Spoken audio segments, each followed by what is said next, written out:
Scream 7 brings back the core legacy elements with a heavy focus on Sidney Prescott, Neve Campbell, who gets significantly more screen time in this movie and delivers one of the strongest performances in the franchise.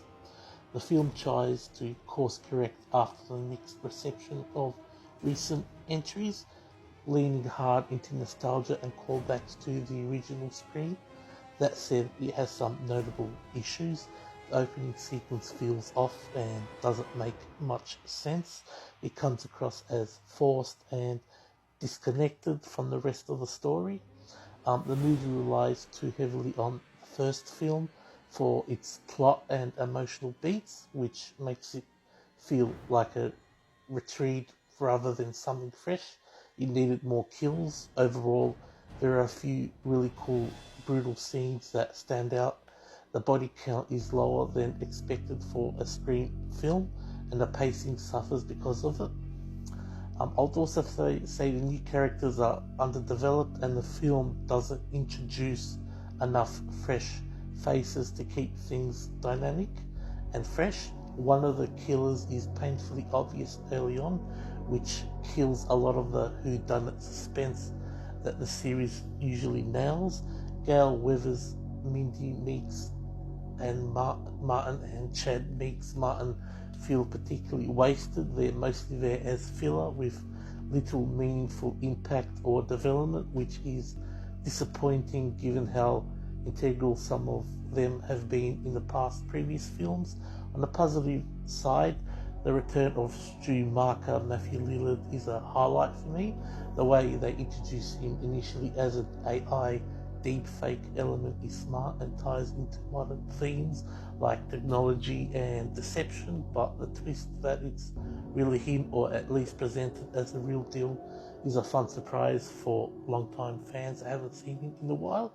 It's great seeing him back on screen after all these years, and it adds some chaotic energy that the film desperately needed. Overall, Scream 7 is a mixed bag, nostalgic and bloody in spots, with solid work from Campbell and some clever moments, especially from Stu, but it stumbles with a confusing start, over reliance on the past predictable elements, underrushed characters, and not enough carnage for me. With this movie, I liked it, but I would say it's the weakest entry in the series. So I promised yesterday that I would spoil the ending for you, but I'll also add more spoilers. So if you don't want to know the ending, just switch off now. 10, 9, 8, 7, 5, 4, 3, 2, 1. Okay, so the rumors are true. So what you've heard about the killers of Scream 7 are true. What I would say is Ethan Embry's character wasn't needed. That didn't really make sense. He's not really in the movie as well, so it didn't really make sense that he was one of the killers.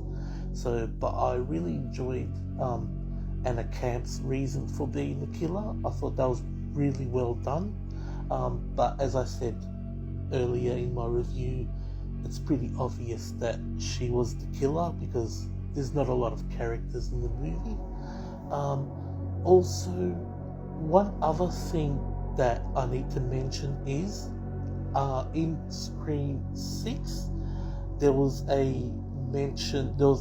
mentioned that Sidney Prescott had daughters.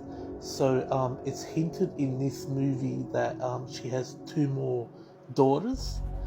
In the actual movie, Scream 7, they get sent to their grandmother's house. So it'll be interesting to see how Sydney's 2 previous daughters are incorporated into the next Scream 8 movie. So that could be interesting as well. So I'm really looking forward to that. So what I would also say is the reviews. The review for this movie, I would give it a 3 out of 5 and a 6 out of 10. It's the weakest out of the series, and it's unfortunate because it did have some nice kills, but it was just too boring for me.